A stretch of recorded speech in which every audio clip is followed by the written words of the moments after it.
এটা হচ্ছে আমাদের অ্যাকোয়াপনিক্সের বাগান। এখানে আখ লাগানো হয়েছে। এটা হবে লাল আখ, যেটা আপনার চাইনিজ আখ। সো এটার বীজ আমরা কিনেছি।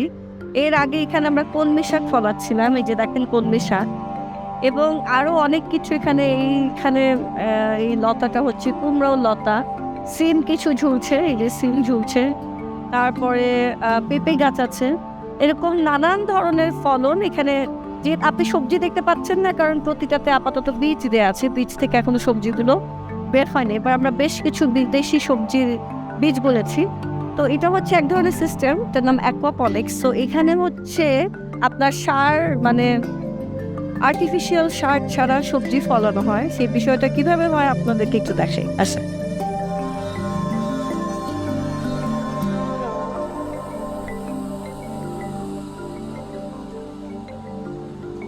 এখানে আমাকে দেখে সব নিচে চলে গেল। এইখানে এই যে দেখেন, তাও লাফাচ্ছে, দেখা যাচ্ছে।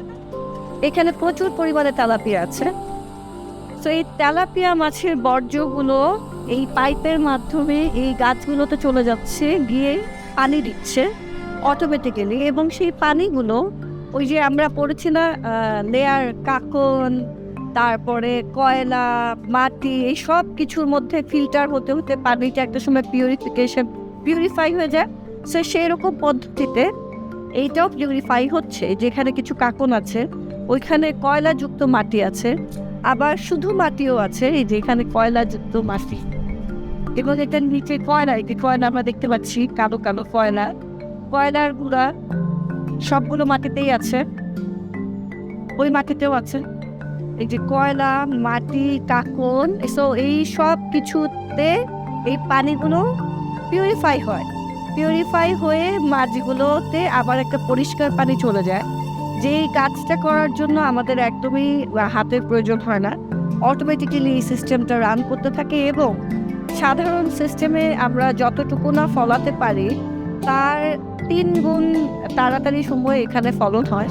এবং আমরা একই সাথে নানান ধরনের ফলন করতে পারি, সবজি চাষ করতে পারি, ফল চাষ করতে পারি। আর বললাম তো, বর্তমানে এটার মধ্যে আমরা বীজ দিয়েছি বলে কোনো গাছ দেখতে পাচ্ছেন না। হয়তো 15-20 দিন পরে এখানে আপনি গাছ দেখতে পাবেন। আসলে এই বাস্কেটটা দেখতে। আর এখানে কিন্তু মাচা করা আছে, এখান থেকে লাউ কুমড়া হয়, আমরা খাই। আঙুর লাগানো হয়েছে, দেখা যাক আঙুর যখন হবে আপনাদের ভিডিও করে।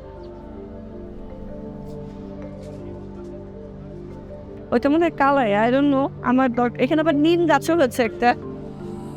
সো এই যে দেখেন পেঁপে গাছ, এই পেঁপে আমরা প্রায়ই খাই।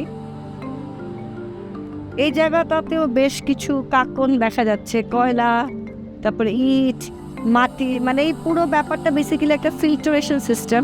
সো এই ফিল্টারেশন সিস্টেমের মাধ্যমে ফিল্টার হয়ে মাছের কাছে পরিষ্কার পানি যায়। এবং মাছের যে বর্জ্য, সেই বর্জ্যটাই এই গাছগুলো সার হিসেবে কাজ করে। এখানে বেশ কিছু সার গজাচ্ছে, আমরা দেখতে পাচ্ছি।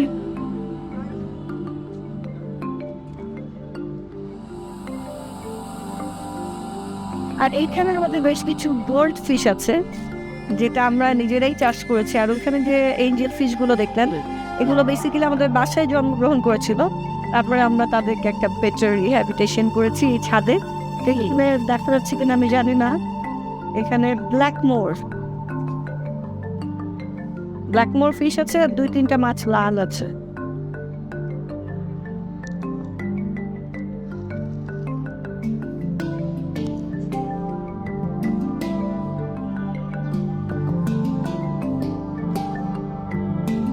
এই ইঞ্জিনগুলো বেসিক্যালি আমাদের বাসায় জন্মগ্রহণ করেছে। ওই মাঝে আরও অনেক বেশি আছে, আমরা দেখতে পাচ্ছি না, বিকজ পানিতে শ্যাওলা হয়েছে। আউটডোর যেহেতু, তাই পানিতে অনেক শ্যাওলা হয়ে যায়। এখান থেকে যদি দেখো, আমি দেখতে পাচ্ছি এই নিচে থেকে।